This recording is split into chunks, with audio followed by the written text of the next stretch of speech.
Hello everyone, it's Mr. Nobody, and I'm bringing you another great literature reading, this time, Journey to the Center of the Earth. When I was a kid, I really loved Jules Verne. I think my earliest exposure to Jules Verne was actually watching the movies, maybe, with my mother. My mother was a big fan of Jules Verne. She always really enjoyed it.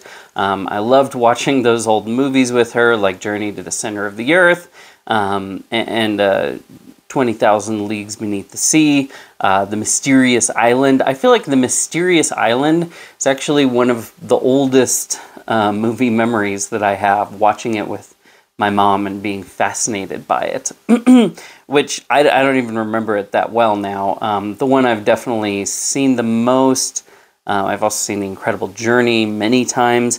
I definitely think I watched Journey to the Center of the Earth more than the others, and this is the book that I've read the most. And of course, it's one of the most famous.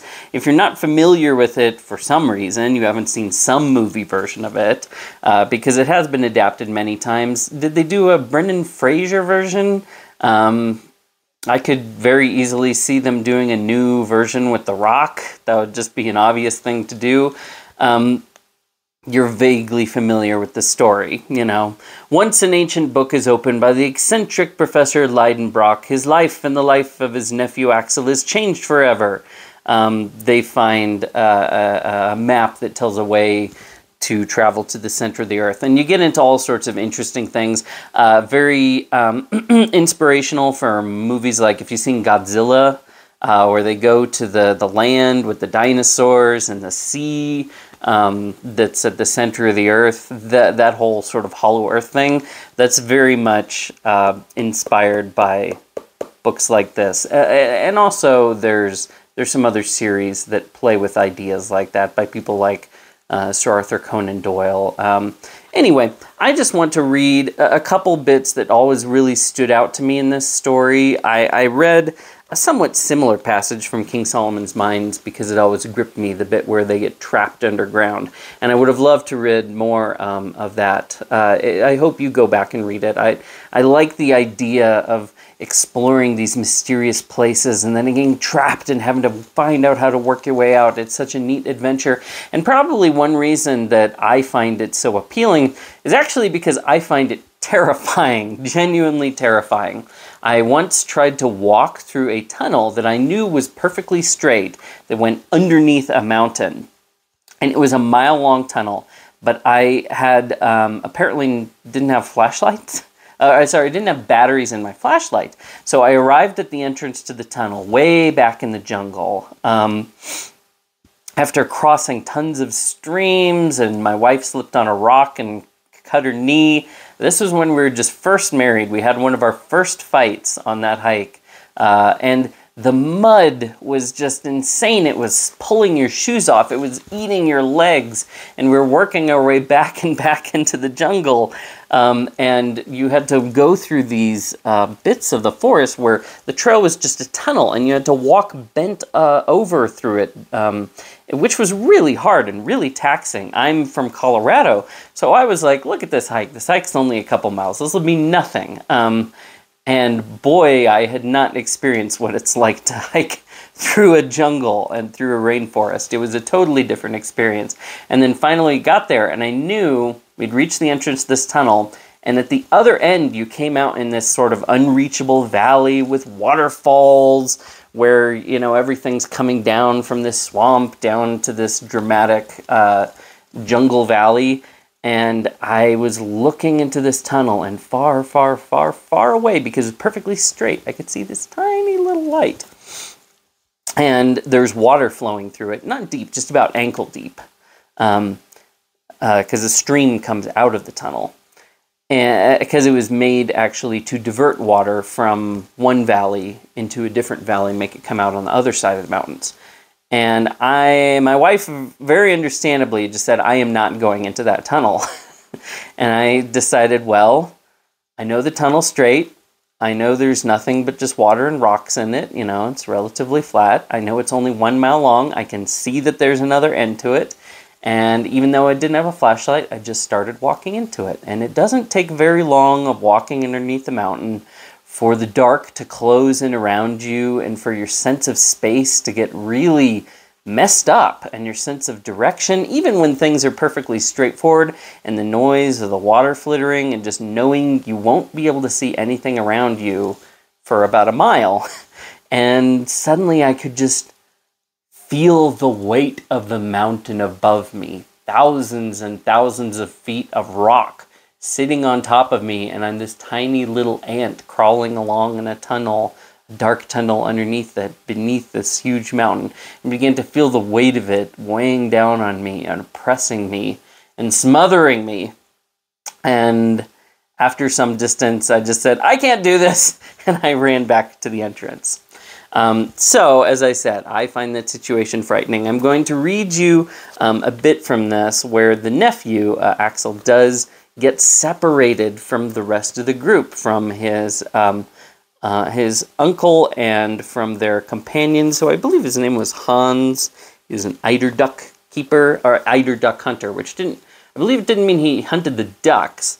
It meant he gathered the down from their nests, which is extremely valuable. It's the fluffiest down. It doesn't so much look like a feather as it does look like a beautiful little puffball, and it's the finest down in the world.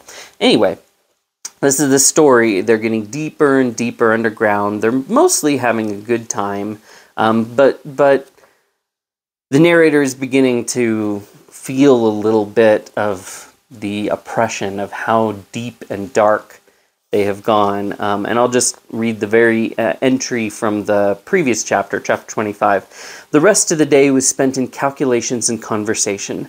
I was always in agreement with Professor Leidenbrock, and I envied the stolid indifference of Hans, who, without bothering his head about cause and effect, went blindly wherever fate led him. And he ends up really coming to admire Hans because he's just a guy who keeps his head and does what needs to be done. He's not that curious or interested in the whole scientific aspect. He's just a very practically minded guy, and that's something I appreciate about this, because it is a book written by, nerdy guys, and about nerdy guys, but you very much get the sense of, oh, they never could have survived without the solid practicality of Hans, without this guy who just knew what needed to be done and did it and was practical and was capable and kept his head. And so that's an aspect that I like about this book too, is you get this balance of, you know what, these super smart calculating guys, they're really useful, but there's some situations where they're less useful and you need other kinds of people. So let us read in chapter 26, Alone. It must be admitted that so far things had gone fairly well, and I had little cause to complain. If our difficulties became no worse, there was no reason why we should not attain our object. They want to reach the center of the earth, of course. And what glory should be ours, then? I had quite seriously begun reasoning like the professor, possibly on account of the strange environment in which I found myself. For a few days, steeper slopes, some even alarmingly close to the perpendicular, took us deep into the inner mass. Some days we advanced between 4 and 5 miles nearer to the center. These were dangerous descents in which Hans's skill and wonderful self-possession were invaluable to us. That calm Icelander helped us with almost incredible devotion and simplicity, and thanks to him we got out of a good many situations which would have been too much for just the two of us. On the other hand, his silence became more profound with every day that passed, and I do believe that it even began infecting us. External objects have a decided effect on the brain. Anyone shut up between 4 walls ends up by losing the power to associate words and ideas. How many prisoners in solitary confinement have become dull-witted, if not actually insane, for want of exercise for their thinking faculties? During the fortnight following our last conversation, no incident worth recording took place. I can recall only one serious event which occurred about this time, but then I have a good reason to remember it, and indeed could never forget even the smallest detail. By the 7th of August, our successive descents had brought us to a depth of 75 miles. In other words, we had 75 miles of rock, oceans, continents, and towns over our head. We must then have been about 500 miles from Iceland. That day the tunnel was going down a very gentle slope. I was walking in front. My uncle had one of the Ruhmkorff lamps, and I had the other, which I was using to examine the beds of granite. Suddenly, turning around, I found that I was alone. Well, I thought, I've been walking too fast, or else Hans and my uncle have stopped somewhere. I must go back and join them. Luckily, it isn't a steep slope. I turned back and walked for a quarter of an hour. I gazed round, but saw nobody. I called out, but got no reply. My voice was lost among the cavernous echoes. I began to feel uneasy, and a shiver ran down my spine. "Keep calm," I said aloud to myself. "I'm sure to find my companions again. There's only one path after all. Seeing that I was in front, I must go back." For half an hour I climbed the slope.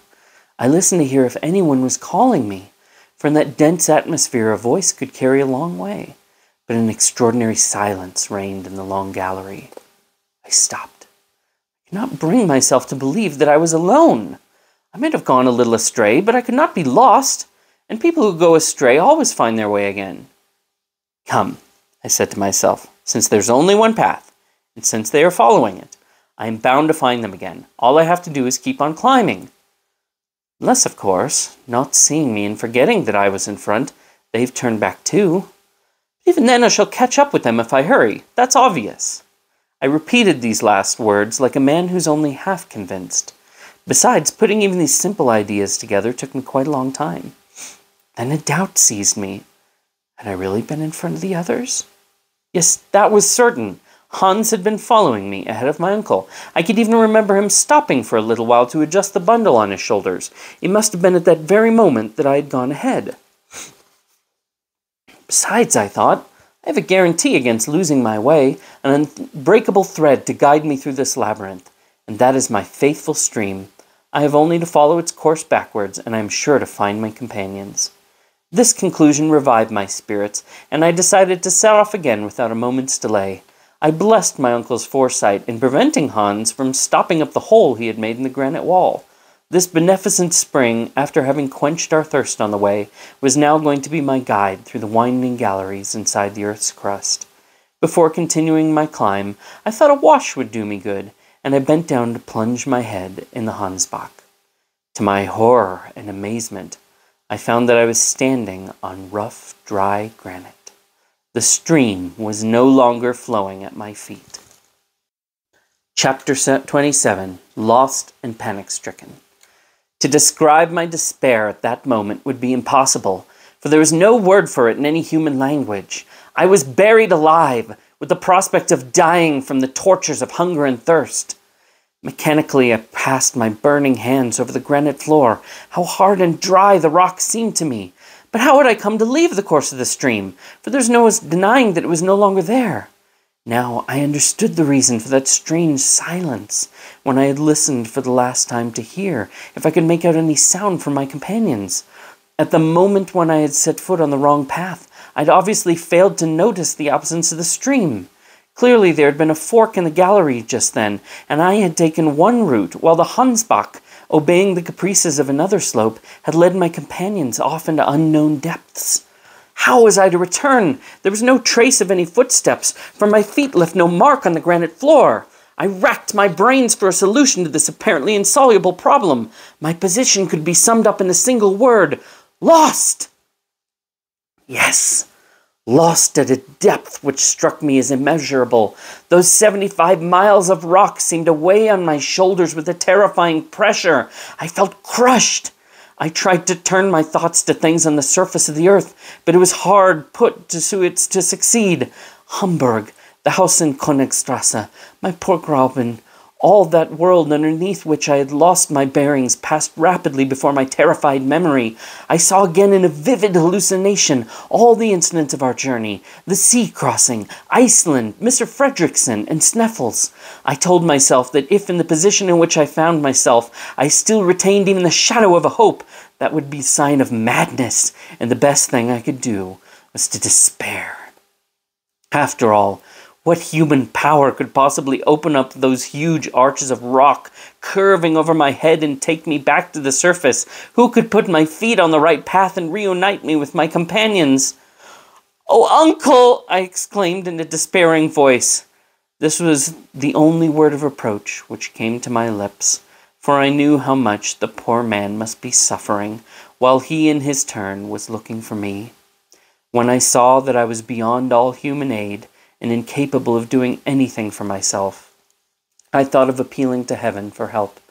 Memories of my childhood, and especially of my mother, whom I had known only in my earliest years, came back to me, and I knelt in fervent prayer, unworthy though I was of being heard by the God to whom I was appealing so late. This recourse to Providence calmed me slightly, and I was able to concentrate all my mental faculties on my situation. My flask was full, and I had food for 3 days, but I could not remain alone longer than that. Should I go up or down? Up, of course, as far as I could go. Like that, I was bound to reach the point where I had left the stream, that baleful fork in the road. Then, with the stream at my feet, I might still be able to regain the summit of Sneffels. Why hadn't I thought of that sooner? Here was obviously a chance of reaching safety. The most urgent necessity was therefore to find the Hansbach again. I stood up, and leaning on my iron-shod stick, I started walking back up the gallery. The slope was rather steep. I walked along hopefully and unhesitatingly, knowing that I had no other choice. For half an hour, I met with no obstacle. I tried to recognize my way by the shape of the tunnel, the projection of certain rocks, the arrangement of the bends. But no distinguishing feature caught my attention, and soon I discovered that this gallery could not bring me back to the fork, for it came to a dead end. I bumped into an impenetrable wall and fell on the rock floor. I cannot describe the terror and despair which seized upon me then. I lay there aghast. My last hope had just been shattered against that granite wall. Lost in that labyrinth, whose winding passages crisscrossed in all directions, I could not hope to find a way out. I was doomed to die the most horrible of deaths. Strange to relate, it occurred to me that if my fossilized remains were found one day, their presence 75 miles below the surface would lead to some earnest scientific speculations. I tried to speak aloud, but only hoarse sounds passed between my dry lips, and I lay there panting for breath. In the midst of this anguish, a new terror took hold of me. My lamp had been damaged in my fall. I had no means of repairing it, and its light was failing and would soon go out. I watched the glow from the electric current gradually fading in the filament of the lamp. A procession of moving shadows passed along the darkening walls. I no longer dared to blink my eyes for fear of losing the slightest glimmer of this fleeting light. Every moment it seemed to me that it was about to vanish, and that darkness was closing in on me. Finally, a last gleam flickered in the lamp. I watched it anxiously, concentrating the full power of my eyes on it, as on the last sensation of light which they were ever to experience, until at last it went out, and I was plunged into unfathomable darkness. A terrible cry burst from my lips. On earth, even on the darkest night, light never entirely abdicates its rights. It might be subtle and diffuse, but however little there may be, the eye finally perceives it. Here there was none. The total darkness made me a blind man, in the full meaning of the word. At this point, I lost my head. I stood up with my arms stretched out before me, trying to feel my way. I started dashing haphazardly through that intricate maze, going downward all the time, running through the earth's crust like an inhabitant of the subterranean galleries, crying, shouting, yelling, bruising myself on the jagged rocks, falling and getting up again, trying to drink the blood which was running down my face, and constantly expecting to run into some wall and dash my head to pieces. I shall never know where this mad flight took me. After several hours, doubtless utterly exhausted, I fell headlong on the floor and fainted. Chapter 28. I Hear Voices. When I regained consciousness, my face was wet with tears. I cannot say how long I had been unconscious, for I no longer had any means of telling the time. Never had any human being been so isolated or forsaken as I was then. After my fall, I had lost a great deal of blood, and could feel that I was covered with it. How sorry I felt that I was not dead, and that ordeal still lay ahead of me. I did not want to think any more, and overwhelmed by pain, I rolled myself across to the foot of the opposite wall. I was just about to lose consciousness again, and hoping for complete annihilation, when a loud noise struck my ears. It was like a roll of thunder. and I could hear the sound waves gradually fading away in the distant depths of the abyss. Where could this noise come from? From some subterranean phenomenon, I imagined, such as an explosion of gas or the fall of some great pillar of the globe. I went on listening in case the noise was repeated. A quarter of an hour went by. Silence reigned in the gallery. I could not hear even the beating of my heart. All of a sudden, my ear, which happened to be resting against the wall, appeared to catch the sound of words. Vague, indistinguishable, and remote, but nonetheless words. I gave a start. It's a hallucination, I thought. But no, listening more attentively, I definitely heard a murmur of voices, though I was too weak to make out what they were saying. Yet somebody was speaking, I was sure of that. For a moment I was afraid the words might be my own, brought back to me by an echo. Perhaps I had cried out without knowing. I closed my lips tightly and laid my ear against the wall. Yes, somebody is definitely speaking. Even when I dragged myself a few feet farther along the wall, I could still hear distinctly. I managed to make out certain vague, strange, incomprehensible words, which reached me as though they had been uttered in a whisper. The word "forlorad" was repeated several times in a sorrowful tone of voice. What did it mean? Who was speaking? Obviously either my uncle or Hans, but if I could hear them, they could hear me. "Help!" I cried with all my might. "Help!" I listened, straining my ears for some reply from the darkness, a shout, even a sigh. A whole world of ideas came crowding into my mind. It occurred to me that perhaps my weakened voice was unable to carry to my companions. "For it's they," I said to myself. "What other men could be 75 miles underground?" I listened again, moving my ear about over the wall. I found a place where the voices seemed to sound most clearly. The word "forlorad" reached me again, followed by that roll of thunder which had roused me from my lethargy. "No," I said, "no, it isn't through the rock that those voices are reaching me. The wall is solid granite, and the loudest explosion couldn't come through. The noise is coming along the gallery itself by some peculiar acoustic effect." I listened once more, and this time I distinctly heard my name. It was my uncle who had pronounced it. He was talking to the guide, and "forlorad" was a Danish word. Then everything became clear to me. To make myself heard, I had to speak along the wall, which would conduct the sound of my voice, just as a wire conducts electricity. But there was no time to lose. If my companion moved even a few steps away, the acoustic effect would be destroyed. I therefore drew close to the wall, and speaking as clearly as possible, said, "Uncle Leidenbrock." I waited in extreme anxiety. Sound does not travel very fast, and a dense atmosphere does not increase its speed, but only its intensity. A few seconds, which seemed like centuries, went by, and at last these words reached me. "Axel! Axel, is that you?" "Yes, yes," I replied. "Where are you, my boy?" "Lost in absolute darkness." "But your lamp?" "It has gone out." "And the stream?" "Disappeared." "Axel, my poor boy, cheer up!" "Wait a moment. I'm exhausted. I haven't the strength to reply, but speak to me." "Courage," my uncle went on. "Don't speak, but just listen to me. We've been up and down the gallery looking for you, all in vain. Oh, I've wept for you, my boy, finally thinking you were still somewhere on the Hansbach. We came back downstream, firing our guns. Now, though our voices can meet, that is just an acoustic effect, and our hands cannot touch. But don't despair, Axel. It is already something to be able to hear each other." In the meantime, I had been thinking, and a little hope, faint as yet, returned to me. First of all, there was something I had to know. I put my lips close to the wall and said, "Uncle." "Yes, my boy," came the reply a few seconds later.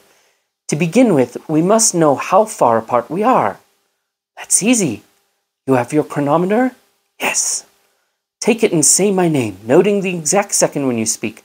I will repeat it as soon as I hear it, and you will again note the exact second at which my reply reaches you." "Right. And half the time taken between my call and your reply will be the time my voice takes to reach you." "That's it, Uncle." "Are you ready?" "Yes." "Well, get ready. I'm going to call your name." I put my ear to the wall, and as soon as the name Axel reached me, I immediately replied, "Axel," then waited. 40 seconds, said my uncle. 40 seconds went by between the two words, so sound takes 20 seconds to cover the distance between us. Now at 1,020 feet a second, that makes 20,400 feet, or just under 4 miles. 4 miles, I murmured. That's not an impossible distance, Axel. But should I go up or down? Down, and I'll tell you why. We're in a huge cavern with a great many galleries leading into it. The one you are in is sure to bring you here, because all these cracks and fissures seem to radiate from the cavern we are in. So get up and start walking. Drag yourself along if need be. Slide down the steep slopes, and you will find our arms ready to welcome you at the end. Now on your way, my boy, on your way. These words cheered me up. Goodbye, Uncle, I cried. I'm leaving now. We shan't be able to talk to one another after I've left this place. So goodbye. Au revoir, Axel. Au revoir. These were the last words I heard. This astonishing conversation, conducted through the earth over a distance of nearly 4 miles, ended on this note of hope. I offered my thanks to God, for he had led me through those huge dark spaces to what was perhaps the only spot where my companions' voices could have reached me. This amazing acoustic effect is easy to explain on scientific grounds. It was due to the shape of the gallery and the conducting power of the rock. There are a good many examples of this propagation of sounds which cannot be heard in the intervening space. The phenomenon has been observed in various places, including the Whispering Gallery at St. Paul's in London, and especially in those curious caves near Syracuse in Italy, of which the most remarkable in this respect is called the Year of Dionysus. These instances came to my mind, and I realized that since my uncle's voice had reached me, there could be no obstacle between us. Following the course taken by the sound, I was bound to arrive at its starting point, provided my strength did not fail me. I therefore got up and set off, dragging myself along rather than walking. The slope was quite steep, and I let myself slide. Soon the speed of my descent increased at an alarming rate, until it began to be more of a fall. I had no longer the strength to stop myself. All of a sudden the ground disappeared from under my feet. I felt myself falling down a vertical shaft and bouncing off the projections on the walls. My head hit a sharp rock, and I lost consciousness. And I'll just read you the first few lines in the next chapter. Chapter 29, Saved. When I came to, I was in semi-darkness, stretched out on some thick rugs. My uncle was watching my face for some sign of life. At my first sigh, he took my hand, and when I opened my eyes, he gave a cry of joy. "He's alive! He's alive!" he cried. "Yes," I answered feebly. Well, thank you for listening. That's all for today. Hope to see you next time. So long.